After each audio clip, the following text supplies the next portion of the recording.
Now, what then do we do? What's the seed that we hold in our hands? The seed that we hold in our hands is the deen of Islam. Because the deen, you have to have a qabwa. The Prophet ﷺ said in the end of time, holding on to the deen would be holding on to a coal, but you still have to hold on to it. In other words, it's painful, it's difficult. Holding on to coal is hard. And you have to keep it, it's difficult. That's the whole point of the hadith, but you have to hold on to it. All of us have to grasp this deen. Now what I want to do is give, at this point, just give the first slide. Now, if you look at this, this is by a man whose name is Robert Elgood. Now, he has identified in a book called The History and Future of Faith, he's identified 5 categories that take place in the history of religions. Now, I think this is an accurate identification, and this is part of the sunnah of Allah subhanahu wa ta'ala. And Allah says in the Quran, وَإِنَّ فِي ذَلِكَ لَآيَاتٍ لِلْمُتَوَسِّمِينَ. The person who's mutawassim is the one who thinks deeply, who scrutinizes, who looks into the sunnah of creation. Now, part of what he has pointed out is that there are these 5 states. The first he calls the apostolic, which apostolic in Greek, apostle, is a rasul. So it's the time of the messenger himself and his immediate companions. Now if you look at this, the founder or founding exists, the first generations. This is what we call a salaf as-salih. These are the righteous people that are on the minhaj of the Prophet ﷺ. The next group is the imperial, which is what the Prophet called the muluk. So the Prophet said that it would go from the khilafah ala minhaj al-nubuwah, which we call the apostolic stage, and then it would go to the imperial, which is the mulukiyah. And this is exactly what the Prophet ﷺ articulated. This is what this professor at UCLA has identified. Now, what you see at the imperial level, that its wisdom dominates an imperial alliance. What that means is kings will use the religion as a way of maintaining their power, as a social cohesive force. And it will spread because of that. And so there's positive things to it and there's benefits. So if you look at the kings, Bani Umayyah, Bani Abbas, wallahi, we wish we had one of their tyrants. Wallahi, I would give my right and left arm if we could have one of their tyrants ruling the Muslim land. Because they'd straighten things out. They would. The worst of them would do a better job than the best of the ones we have now. It's like Muhammad al-Ghazali said, if one of these rulers now didn't have a job and they went with their qualifications to get a job as a security guard, they wouldn't get it. I mean, they wouldn't get it. If they gave their resume, right, Saddam Hussein, primary occupation, killer, qualifications, mass murder, have killed several thousands of human beings, and you can check families all over Iraq to confirm that, and all over Iran, So, I mean, that's what we're dealing with. Now, the next stage is the devotional.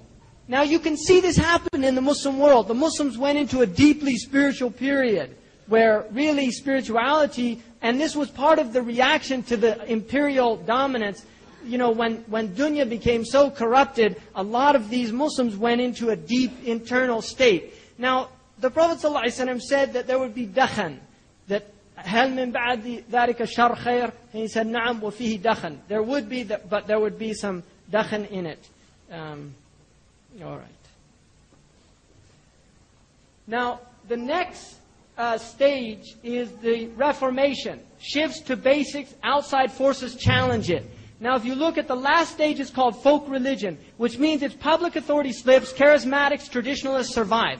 If you look, according to this man, Elgood, all of the world's religions are now in that last phase, which is the folk religion. They have no religion. It's just charismatics, like these preachers that go around on the television. They're called charismatics. They have no brains, no intellect. They just stir people up. They're charismatic speakers and orators, and they get people all stirred up, and they have no intellectual awareness, right?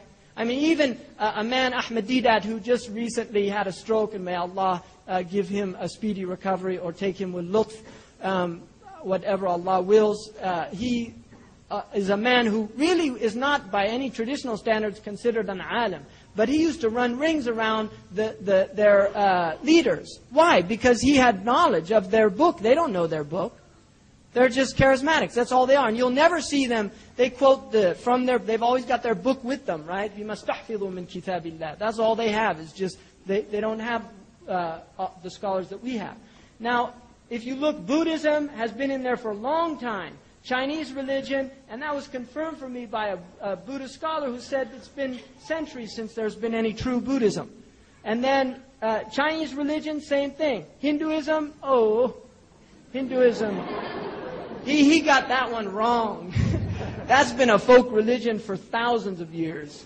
But وَلِكُلِّ عَالَمٍ هَفْوَى. I mean, he got that one way off. He thinks they just went into their folklore. They've been drinking cow's urine for centuries. If you don't think that's a folk religion, then I don't know what is. Right? And the poor women that suffer, they have to, in Hinduism, traditional classical Hinduism, they burn the widow alive when her husband dies. Because in their tradition, they don't believe a woman has any spiritual, what they call dharma. She has no spiritual path other than service to her husband, and then she's a sati. She's like a widow. When he dies, she can't remarry. And unfortunately, according to Imam al-Kandahlawi, he said some of that jahiliyyah has affected the Muslims on the subcontinent. There's a lot of women that can't remarry. They go into like a Hindu sati state. If the husband dies, she's expected, even if she's a young woman, for the rest of her life to live without a husband. That's a horrific practice that should be eliminated from those Muslims. And that's what Imam al-Kandahlawi said. It's a horrible thing to do to a woman. So then Christianity, again, they had their Reformation with Luther and these type of things. Now they're in a folkloric stage. And it's finished. If you look at Islam, he says it's just now going in to the Reformation period. Just now. In other words, we're literally right at the verge of a return to Khilafah ala minhaj al-Nabuwah. You see, we're right there. It's about to happen. So don't despair. It's just going to take some time. And alhamdulillah, al-faraj ma'a sabr, that the opening from Allah comes with patience. As-sabr ala shada'id. The Prophet ﷺ was commanded, وَاصْبِرْ نَفْسَكَ مَعَ الَّذِينَ يَدْعُونَ رَبَّهُم. You have to be patient. The Prophet ﷺ was commanded to be patient. So what about us? And he was the most patient of the people who have patience. Now, one thing I want to say about this religion, we are a religion of success. We are not a religion of failure. And we have to understand that. This is the deen of tawfiq and success. And there has never been failure in this ummah until just recently when people have this conquered mentality. We've entered into this conquered mentality where we think these people are somehow superior to us. They're not superior to us. We're being tried with them. لِنَبْلُوَكُمْ. That's why Allah is testing us. And one of the tests we have now is that these people have been put over us. Now part of that, if you look in there on the Reformation stage, outside forces challenge them. So we're being challenged. And what we need to do is reform ourselves. Now reformation in the Arabic language is called islah. And Imam Malik radiallahu anhu said, لا تصلح هذه آخر هذه الأمة إلا بما صلح به أولها.